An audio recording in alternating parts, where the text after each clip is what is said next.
Olá, tudo bem? Como vai? Meu nome é Giovanni Braga, eu vou fazer a leitura para vocês de um artigo que está no Cielo e o título é o seguinte: Aspectos psicossociais de uma intervenção comunitária na periferia de São Paulo. Periferia de São Paulo é maior do que muito centro urbano aí do nosso país.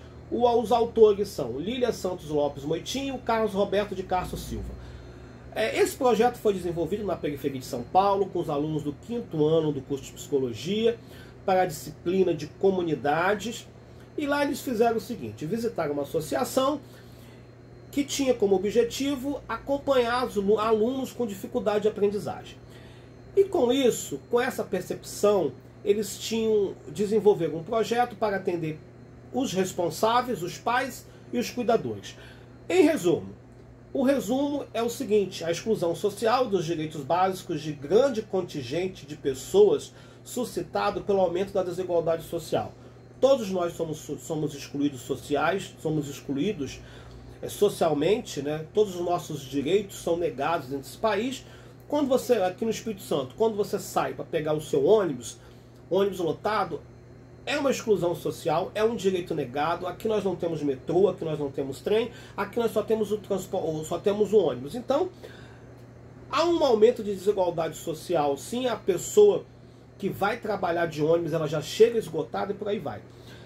A partir de uma intervenção dos estagiários do 5º ano do curso de Psicologia, por meio da disciplina de Psicologia Comunitária, em uma organização não governamental situada na periferia de São Paulo, foram realizadas atividades de grupo com pais e cuidadores, com o objetivo de promover a troca de experiência entre os participantes do grupo e orientá-los sobre questões relacionadas à educação do filho ou os netos. Houve uma troca aí de informação entre os pais, entre os cuidadores, houve uma respeitabilidade pelas diferenças sociais, culturais, e com isso, um foi ouvindo o outro, e tudo isso foi feito com a objetividade de criar uma intervenção nesse grupo.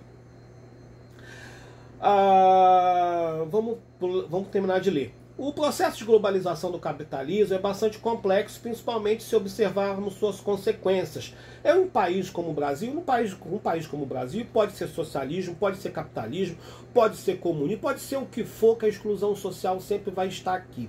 Porque o país é um país de ladrão, essa é a verdade. E com isso vai retirando os direitos do povo brasileiro. Cada dinheiro que é desviado para atender a nossa comunidade aumenta a nossa exclusão social, aumenta a retirada dos nossos direitos.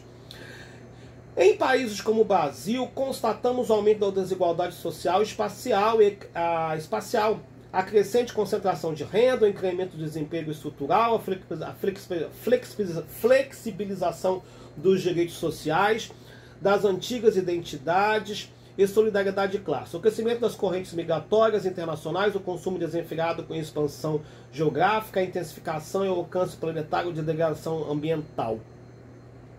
Vamos pular esse pedaço. Nesse contexto, a psicologia tem sido requisitada, assim como outras áreas de conhecimento, a contribuir na transformação dessa realidade. Ao longo de sua história, do ponto de vista da articulação entre psicologia e psicologia social, a partir da década de 1960, podemos perceber posicionamentos políticos diferentes. Por um lado, a psicologia assumiu uma postura mais conservadora, por exemplo, desenvolvendo técnicas e intervenções que buscavam uma adaptação passiva do sujeito ao meio social. Por outro, assumiu uma postura mais crítica, buscando instrumental para compreender os sujeitos como seres complexos, resultando da interação entre fatores psicossociais, psicológicos, biológicos e sociais, privilegiando a concepção do homem como ser sócio-histórico. Entre algumas das abordagens teórico-práticas, destacamos a psicologia social comunitária, que tem o escopo a construção do sujeito mais ativo em seu meio social, e para a qual a cidadania e a autonomia constituem parâmetros norteadores de ações que promovam o desenvolvimento e a transformação das comunidades. Quer dizer, a psicologia social comunitária tem como escopo a construção de sujeitos mais ativos, é provocar a comunidade, impulsionar a comunidade a perceber os seus direitos. Nessa perspectiva, destacamos a importância da dimensão psicossocial como aspecto que nos aproxima de sujeitos que reiteradamente sofrem com a consequência da exclusão social, contribuindo para a transformação da realidade por meio de um olhar que privilegia um sujeito integral e capaz de transformar seu meio social, mais do que tratar de sintomas muitas vezes desencadeados por situações sociais injustas que levam o sentimento a percepção de baixa autoestima, humilhação, vergonha e outros sentimentos construídos e reforçados por preconceito. Nós somos vítimas de preconceito todos os dias. Todos os dias. Quem são as pessoas vítimas de preconceito? Eu sou vítima de preconceito. Os gordos, os homossexuais, os negros, os transexuais, os pobres, os idosos, os deficientes, os menos favorecidos. E esse processo de humilhação, ele nasce quando o seu direito é negado. Quando você vai lá no CRAS pedir uma cesta básica, eles falam com aquela vontade toda, não tem cesta básica, como se eles estivessem fazendo um favor para você. E é um direito garantido por lei. Então o processo de humilhação, o processo de vergonha, o processo de constrangimento, ele nasce quando o seu direito é negado. Isso ocorre na medida em que a psicologia social comunitária possibilita um horizonte ético-político para uma intervenção mais abrangente com a realização de um trabalho diferenciado em benefício de pessoas e dos grupos comunitários. Então isso ocorre, vou ler de novo, isso ocorre na medida em que a psicologia social comunitária possibilita um horizonte ético. Quer dizer, a psicologia comunitária dentro dos espaços, ela vai impulsionar o sujeito a perceber os seus direitos, a perceber, a ter um horizonte ético-político, a perceber o seu futuro, os seus direitos, a possibilidade, né, de correr atrás do que é seu. Né? É uma intervenção mais abrangente com a realização de um trabalho diferenciado em benefício de pessoas e de grupos comunitários. É o que os nossos políticos não fazem, né? Criar benefício para as nossas pessoas e para os nossos grupos comunitários. Nesse sentido, tendo campo a realização de estágio em psicologia comunitária realizada pelos alunos do 5º ano do curso de psicologia de uma universidade da cidade de São Paulo, pudemos organizar nossa intervenção em uma associação filantrópica, que aqui denominada de associação situada no bairro Itaquera, zona leste de São Paulo. Essa associação mantém um projeto de apoio pedagógico com o objetivo de atender as crianças que frequentam o ciclo 1 do ensino fundamental das escolas da região e que apresentam dificuldades de aprendizagem e de comportamento. Dificuldade de aprendizagem, às vezes é por causa da fome, às vezes a criança sofre abuso sexual, às vezes a criança tem algum problema cognitivo e não tem laudo. Né? A dificuldade de comportamento disciplinar também, às vezes, é por esse motivo. Então requer uma investigação profunda. Quantas crianças têm algum tipo de problema cognitivo, algum problema de deficiência intelectual e não estão laudadas? Isso deve ser tratado pelas autoridades, pela educação. Ao visitar a instituição para conhecer melhor o referido projeto de apoio escolar, verificamos com os responsáveis a necessidade de se realizar um trabalho com os pais e cuidadores das crianças.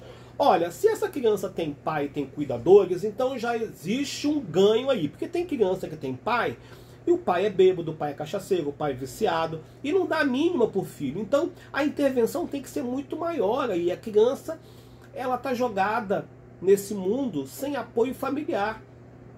Ela sobrevive com muita força. Às vezes a única alimentação que ela tem é no ambiente escolar. Logo, ela vai ter um déficit de aprendizagem, logo ela vai ter problema de comportamento. E por aí vai. Então esse projeto visava atender os pais e os cuidadores dessas crianças. Então se tem cuidador, tem pai, essa criança já está no lucro, porque tem muita criança que não tem atendimento, não tem nenhuma rede de apoio. Né? Ela possui a família, mas não tem uma rede de apoio. No fundo ela está sozinha nesse mundo. Ela come na casa de um parente, come na casa do vizinho, e a comida e a alimentação básica muitas vezes é na escola mesmo. Dessa forma, elaboramos um projeto de intervenção com a finalidade de promover a troca de experiência entre os participantes de um grupo e orientá-los sobre questões relacionadas à educação dos filhos ou netos. É importante ressaltar que tal intervenção não deixou de considerar em momento algum, quer dizer, ele está dizendo que essa intervenção valorizou as necessidades socioeconômicas individuais dos sujeitos ali. Quando eles se reuniam, eles faziam uma reunião ali entre eles, falando sobre as suas problemáticas, sobre o seu cotidiano. Em muitas ocasiões, eles não participavam, eles faltavam, por quê? Justamente pelas dificuldades da exclusão social. Não tinha dinheiro para pagar passagem, para estar ali, não estava muito cansado, trabalhou o dia inteiro. Tem família que tem 3 crianças e 3 crianças estudam em escolas diferentes, em horários diferentes, aí tem que deixar em casa de manhã, aí tem que ir à tarde, tem que ir para outra escola. Então, quer dizer, para construir esse projeto não foi fácil, porque as pessoas elas já estavam cansadas para chegar lá, para ter que participar dessas reuniões. Então, eles elaboraram um projeto de intervenção com a finalidade de promover a troca de experiência entre os participantes do grupo e orientá-los sobre questões relacionadas à educação dos filhos ou netos. É importante ressaltar que tal intervenção não deixou de desconsiderar, em momento algum, o contexto socioeconômico, a experiência de vida de cada um. Nesse sentido, tivemos como escopo a promoção, a autonomia e a cidadania de cada um dos participantes, ou seja, a experiência de vida foram vistas pelo ângulo de um sujeito de direitos que compartilham uma realidade comum mais interpretada a partir de sua subjetividade. Para a realização do trabalho, eles escolheram trabalhar com uma referência de pesquisa participante, que, segundo Monteiro, 2007, trata-se de um método ético e socialmente comprometido. É o que falta, compromisso, né? Comprometido, que busca não somente produzir um saber, mas também contribui para a transformação de uma sociedade, transformação de uma situação. Quer dizer, existe o saber e existe a contribuição do grupo comunitário ali. Os principais passos de tal método consistem em familiarização com a organização de bases comunitárias, identificação de necessidades, realização com grupo de organização, reunião com a coordenação e membros da organização social e trabalho coletivo. É nesse sentido que o presente artigo se concretiza, o registro de tudo que nos foi possível aprender no processo de construção de uma intervenção por meio da realização de estágio regular em psicologia comunitária, destacando o esforço de diálogo constante e participação ativa dos envolvidos nesse processo, como meta buscada em cada passo da metodologia utilizada, ou seja, desde a fase diagnóstica, passando pelas escolhas atividades de grupo até a devolutiva.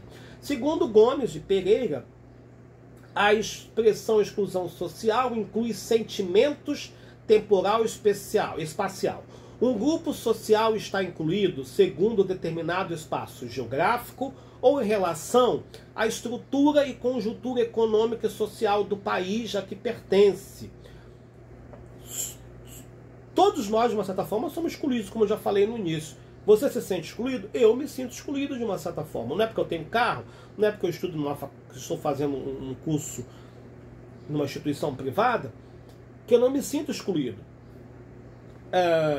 No Brasil, essa expressão está relacionada principalmente à situação de pobreza, uma vez que as pessoas nessa condição constituem grupos em exclusão social, porque se encontram em risco pessoal e social, ou seja, excluída das políticas sociais básicas, trabalho, educação, saúde, habitação e alimentação.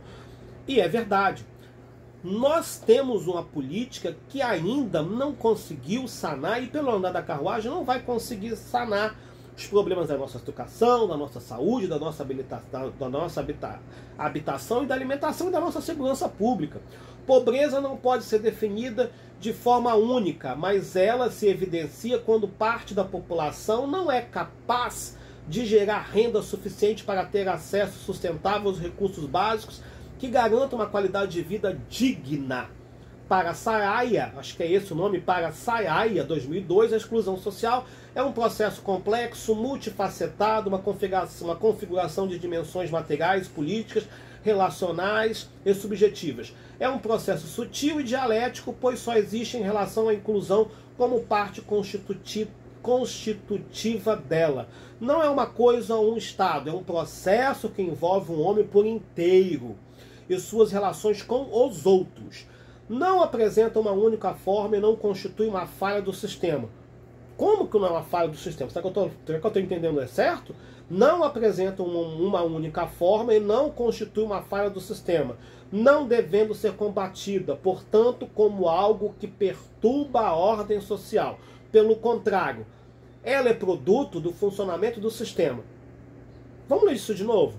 Para Sahaia, a exclusão social é um processo complexo. Sim, complexo, é o difícil. Todos nós somos excluídos. Aí em cima ele fala o que é exclusão, que é a falta de habitação, é a fome, é a comida, é a miséria, é a desgraça toda. A exclusão social é um processo complexo e multifacetado. Uma configuração de dimensões materiais, políticas, relacionais e subjetivas. Subjetivas. Por quê? Falta investimento, falta vontade política. É um processo sutil e dialético. Sutil como? Será que eu estou interpretando errado? E dialético. Pois só existe em relação à inclusão como parte constitutiva dela. Não é uma coisa ou um estado. É um processo que envolve um homem por inteiro e suas relações com os outros. Não apresenta uma única forma e não constitui uma falha do sistema, não devendo ser combatida. Eu, ao meu ver, se eu não estou conseguindo entender o que ela está dizendo, ao meu ver, a exclusão social tem que ser combatida sim, a não ser que eu esteja interpretando errado. A exclusão social tem que ser combatida sim por uma série de questões. Né? Então ela diz que não devendo ser combatida, portanto, como algo que perturba a ordem social. Pelo contrário, ela é produto do funcionamento do sistema. Ela é produto da falta do funcionamento do sistema. Sahaia, 2002, discute o processo de exclusão social como base na efetividade especial pelo sofrimento suscitado por condições de vidas injustas, denominando tal sofrimento de ético político. A manipulação dos afetos é um fator importante na compreensão da manutenção de relações autoritárias e depreciativas no potencial cidadão das pessoas. Para a autora, perguntar por sofrimento e por felicidade no estudo da exclusão social é superar a concepção de que a preocupação do pobre é unicamente a sobrevivência e que não há justificativa em trabalhar a emoção quando se passa fome. Epistemologicamente, isso significa colocar no centro das reflexões sobre exclusão a ideia de humanidade e, como temática, o sujeito e a maneira como se relaciona com o social. Dessa forma, ao falar de exclusão, fala-se de desejo, temporalidade e afetividade, ao mesmo tempo que se fala do poder, economia e direitos sociais. E aqui no país, muitos direitos sociais são negados. Todo o artigo, então, qual foi o método? Com base nesse pressuposto, com o objetivo de atender as comunidades, propusemos um projeto de intervenção para a associação fundada em 1999, com o propósito de proporcionar às famílias de baixa renda da região de Itaquera algum tipo de auxílio envolvendo apoio pedagógico, fonoaudiológico, psicológico para crianças ou adultos, além de oferecer suporte jurídicos. As crianças que chegavam à associação, em sua maioria, são encaminhadas pelas escolas da região e participavam do projeto de apoio pedagógico subsidiado pela Prefeitura de São Paulo. A proposta, então, foi a de criar um espaço de troca de experiência entre pais e cuidadores sobre a qualidade das relações pais e cuidadores com suas crianças. Isso com a finalidade de ressignificar e fortalecer o papel desses pais e cuidadores nessa rede social, também responsável pela atuação de suas crianças. Para a elaboração da proposta, foi utilizado o seguinte procedimento que fez parte do diagnóstico. Consultar documentos oficiais, objetivando conhecer o estatuto, a missão da instituição, suas fontes de recursos, entre outras informações sobre infraestrutura e seu papel social. Realização de entrevistas com a coordenadora da instituição para conhecimento melhor da história e do trabalho realizado pela instituição desde sua fundação em 1999. Enfim, a discussão, desenvolvimento a rigor significa o início do trabalho de um grupo com os participantes, mas é importante nesse início lembrar a maneira como os pais cuidadores envolvidos com a instituição foram convocados por ela via solicitação da escola. Então a solicitação foi pela escola. Enfim, esse é um projeto que foi criado na periferia de São Paulo E eu já vou para o final. Gonçalves, 1995, diz: em seu trabalho sobre humilhação social no bairro da periferia de São Paulo, coloca que a situação de humilhação impede o diálogo entre as classes, justamente porque o humilhado perde sua humanidade, como se dois estranhos tentassem conversar. A humilhação impede a aparição da pessoa para si e para o outro, aumentando as barreiras entre as classes sociais. Essa situação torna-se mais dramática porque as pessoas se acostumam e se sentem à vontade na condição de submissão. Reagir implica um esforço de quebrar barreiras psicológicas intensas, pois gera incômodo e angústia. Sabemos como é difícil construir novas formas de se posicionar no mundo, principalmente sem apoio, fazendo que a pessoa viva condicionada pela lei de sobrevivência imediata. Esse quadro fortalece uma situação em que a humanidade dessas pessoas é expropriada, acarretando o sentimento de não merecedora de ter direito ou de lutar por eles. Quer dizer, a pessoa já está tão humilhada, está tão destruída, que ela se recusa a conhecer seus direitos. Isso tudo traz um desgaste, e ela já se sente desgastada com tudo isso. Como prova disso, podemos citar o exemplo de M, que já sofreu um derrame cerebral e ficou com o lado esquerdo paralisado. Responsável pela neta, pois a mãe da criança trabalhava como babá e mora no emprego. A avó comenta que cuida da neta e não tem problemas em impor limite. Diz que conversa olhando no olho dela, explicando que não é possível ter o que ela deseja naquele momento, além de falar sobre as dificuldades financeiras de forma clara, uma vez que vive com 2 salários mínimos, um de sua aposentadoria e outro do emprego da filha. Comenta que a incentiva nos estudos e fala sobre a importância de respeitar a si própria e de respeitar os outros. Quer dizer, a interferência da família aí. Bom, vamos para o final. Ao ponderarmos sobre os prós e contras no relatório devolutivo, destacamos a importância da criação de um vínculo mais participativo sobre a instituição e os pais, cuidadores que a frequentam, quando atuam como participantes e são apoiados na educação dos filhos. Pais e cuidadores se sentem valorizados, o que contribui para que se apropriem dos conhecimentos e das experiências que aparecem no trabalho do grupo. Notamos a predisposição desses pais cuidadores em atividades que envolviam a instituição, como a realização da feijoada, a confecção de bandeiras. Nesse sentido, segundo Sayaya, promove-se a potência da ação desses sujeitos, considerando que a partir desse tipo de oportunidades eles se fortalecem e conseguem vencer barreiras que reforçam a importância e o isolamento social. Então, finalizando, esse projeto foi feito na periferia da cidade de São Paulo, dentro de uma associação que desenvolvia projeto pedagógico com os alunos com dificuldades de aprendizagem e problemas de comportamento. Esse grupo de estudantes chegou nessa comunidade e desenvolveu um projeto para os responsáveis e para os pais. O princípio básico do desenvolvimento desse projeto foi o relacionamento dialógico, ouvir, a respeitabilidade pela pluralidade, pela diversidade de cada um.